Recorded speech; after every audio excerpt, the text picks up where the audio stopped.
course, we got to talk some draft stuff with you, Emmitt. Looking at this NFL draft as a whole, I feel like one of the biggest surprises was that 2 running backs went in the first round for the first time in 5 years.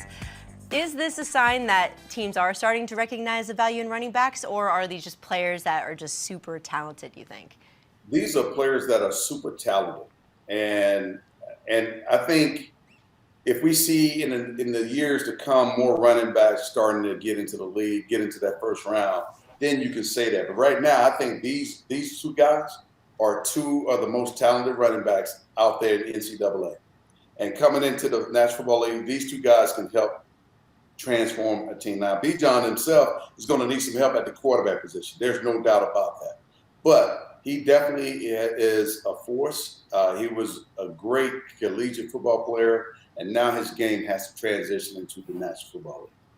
Dallas, they drafted a defensive tackle from Michigan with their first pick. He is expected to learn under Jonathan Hankins, but now it seems like the defense is pretty much every tool they need to be one of the best, if not the best, defensive unit in the league.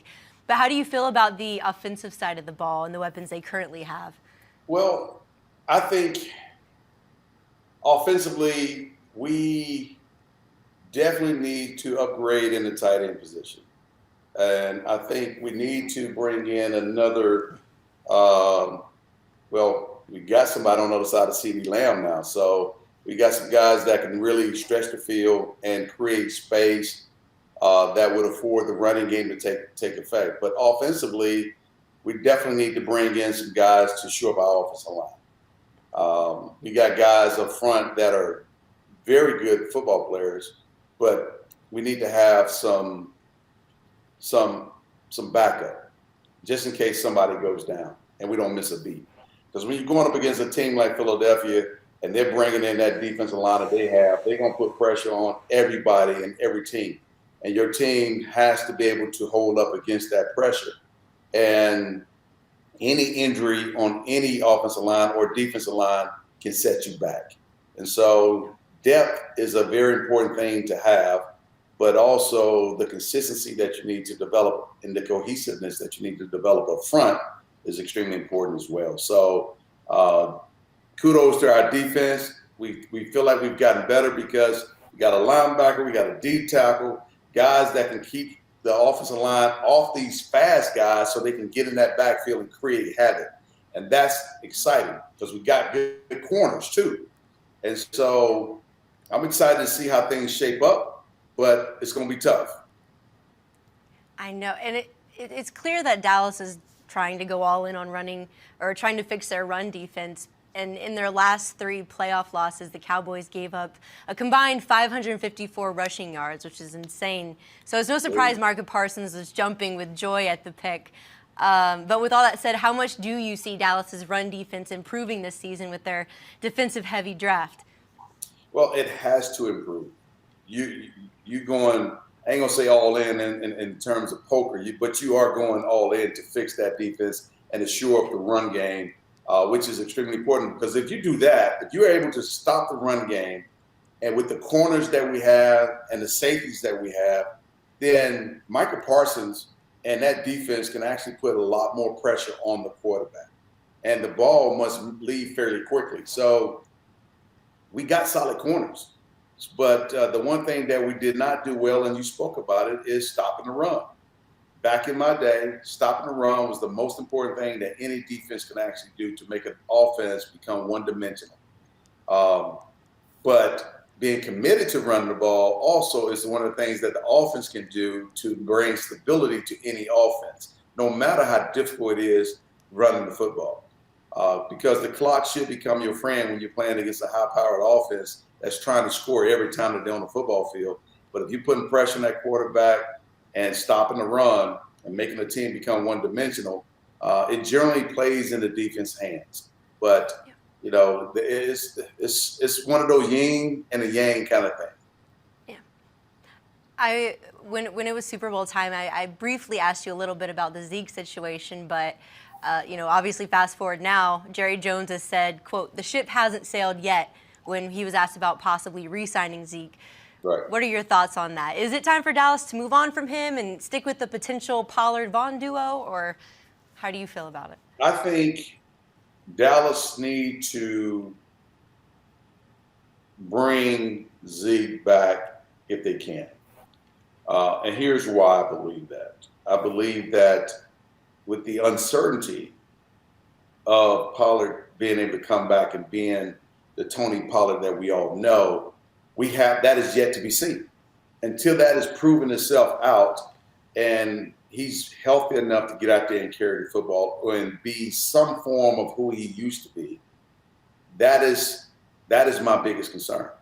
No disrespect to Malik Davis, no disrespect to Deuce Vaughn, but Deuce Vaughn and Malik Davis and no Tony Pollard presents a major challenge for the Dallas Cowboys offense because the defense may not respect neither one of those guys until they prove themselves. And so that puts a lot more pressure on the passing game.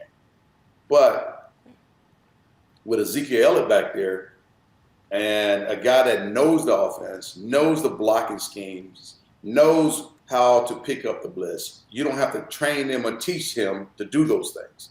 He's very familiar with an offense. And now with McCarthy calling the plays and so forth, you would probably see something different out of Ezekiel Elliott versus what you saw with Kellen Moore.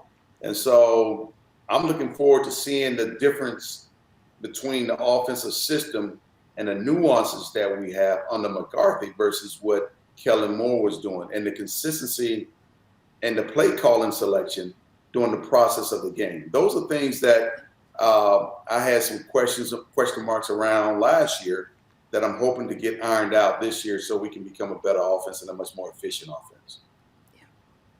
Lastly, we can't have a Dallas Cowboys conversation without talking about the freaking Eagles. So it's no shock that they absolutely crushed the draft. They got A+ grades all around, rightfully so, after landing Jalen Carter, Nolan Smith, and DeAndre Swift.